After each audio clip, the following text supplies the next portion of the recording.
Maître de conférences honoraire et docteur en psychologie et en sciences de l'éducation, Michel Breton-Naquet est une spécialiste de la prévention de la violence dans les services publics, ainsi que chargée de mission dans des hôpitaux, à savoir les hôpitaux psychiatriques et services d'urgence.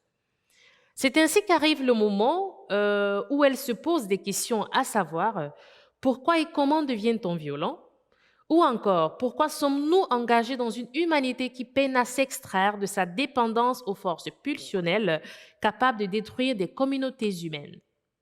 C'est à la suite de celle-ci que l'auteur décide de répondre et donner pourquoi pas des solutions dans cette œuvre intitulée Pourquoi sommes-nous violents? Pour en savoir davantage, nous accueillons aujourd'hui Michel Breton-Naquet. Bonsoir Michel, comment vous allez? Bonsoir, bien et vous? Merci, ça va superbement bien. Alors, en réalité, nous voulons satisfaire notre curiosité en voulant vous poser une petite question. D'où vous vient ce déclic-là? Pourquoi ou alors quand avez-vous commencé à penser à l'écriture? Alors, il y a bien longtemps que j'ai été confrontée au phénomène de la violence physique et mentale, c'est-à-dire la violence symbolique, d'abord en tant que femme, mais mon approche n'est pas du tout une approche féministe, elle est beaucoup plus large. C'est-à-dire dès qu'on est dépendant des autres, que ce soit dans l'enfance ou après, on est effectivement très fréquemment sous la domination de gens qui ne vous veulent pas toujours du bien. Et par conséquent, le désir de domination auquel on apprend à se soumettre depuis la tendre enfance dans beaucoup de cultures, fait qu'on repart dans les brancards, comme on dit. Mais on est confronté à cette violence et quelquefois, elle vous paraît très jeune, même quand on est très jeune, elle peut paraître à un enfant extrêmement injuste qu'on soit violent avec lui.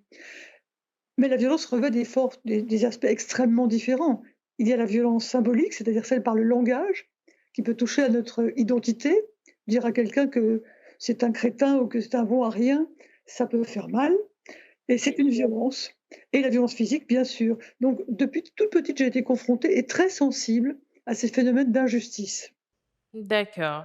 Et en fait, nous aimerions bien savoir de quoi s'agit-il dans votre œuvre, en fait? Quelle est l'histoire que vous nous racontez dans Pourquoi sommes-nous violents? Alors en fait, il y a 2 histoires. Il y a celle de notre propre développement en tant qu'être humain, dans des contextes culturels qui sont tous différents, qui accueillent justement, la domination ou la soumission de façon différente en fonction de l'éducation. Mais il y a 2 histoires. Une qui est l'histoire du développement du jeune qui arrive au monde. Dans quel contexte se développe-t-il? Quelles émotions vont lui permettre de décoder le monde? Va-t-il être soutenu dans son acquisition de l'indépendance? Puisqu'au fond, tout ce que vise un adulte, c'est d'être indépendant psychiquement, physiquement, et cetera, le plus possible, l'optimum d'indépendance. Et ça ne s'acquiert que si l'on reçoit à la fois de l'amour, il faut bien le dire, de l'attention, du soutien. Ça ne veut pas dire qu'il n'y a pas de conflit, mais en tout cas, c'est la base de la construction de soi. Mais beaucoup d'enfants, malheureusement, ne sont pas reconnus ou aimés à juste titre dans leur famille ou dans leur environnement. Il y a des familles qui sont méprisées et par conséquent, l'enfant se développe avec l'idée qu'il n'est pas aussi bien que les autres, qu'il est inférieur, ce qui est faux naturellement. Mais en tout cas, l'éducation contribue à créer des inégalités et des discriminations. Par conséquent, elles vont nous sommes violents dès que nous nous sentons frustrés. Or, quoi de pire que de faire ressentir, ça ne veut pas dire que c'est vrai ou que c'est faux justement, mais de faire ressentir à un individu qu'il n'a pas les mêmes talents qu'un autre, qu'il n'est pas aussi aimé que d'autres, qu'il n'a pas les mêmes moyens que d'autres pour s'épanouir, ça donne un sentiment de frustration où on répond par la dépression et on se referme sur soi, ou alors on répond par la violence pour essayer d'exister, pour essayer de sortir de cette dépendance qui vous abîme. Donc ça, c'est la première histoire. Et la seconde, c'est le contexte d'aujourd'hui, où on voit se développer une intolérance aux frustrations, puisque la frustration, elle fait partie de la socialisation. Personne dans aucune culture ne peut faire tout ce qu'il veut, quand il veut, avec tout le monde. Donc on apprend à être frustré. Mais c'est pour en tirer un bénéfice du côté de son identité, ça renforce son statut ou son identité, ou ça renforce la capacité d'agir sur le monde. Or, aujourd'hui, il y a une telle intolérance à la frustration que je me suis demandé pourquoi. Et effectivement, j'essaie d'apporter quelques réponses en montrant que, les médias ont pu montrer les informations qui se sont déployées de façon extraordinaire depuis quelques années, mettent en lumière le fait que les dominants, c'est-à-dire les patrons ou les politiques, les hommes politiques, ne sont pas forcément très intègres, qu'on leur voit faire des choses épouvantables et donc, du coup, ça fait basculer l'autorité traditionnelle qui va être bafouée et de plus en plus parce qu'on se dit: «Mais pourquoi accepter de se comporter comme on nous le demande alors que les grands de ce monde, comme on dit, ne le font pas?» Donc c'est pour montrer comment aujourd'hui les conditions dans lesquelles se développent les sociétés rendent plus difficile encore de répondre, d'accepter l'autorité traditionnelle, donc elle est très remise en cause. Mais du coup, plus personne ne contrôle, il n'y a plus de système de règles. Il y avait quelque chose qui nous protégeait, qu'on adhère ou pas, quelque chose nous protégeait au XXe siècle, c'était les grandes idéologies sociales, qui était le communisme. Il y a des gens qui ont pensé que ça ferait des lendemains qui chantent, il y a des gens qui ont cru que le système apporterait plus d'égalité.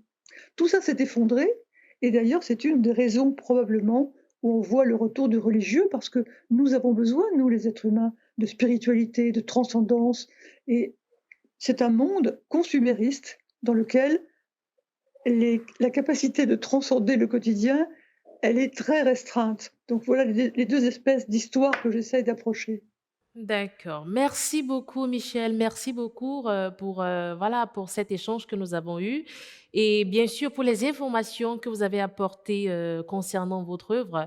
Et rassurez-vous, vous avez su éveiller en nous cet esprit-là, cette envie de vous lire afin de savoir, mais quel est le secret que vous cachez dans ces pages.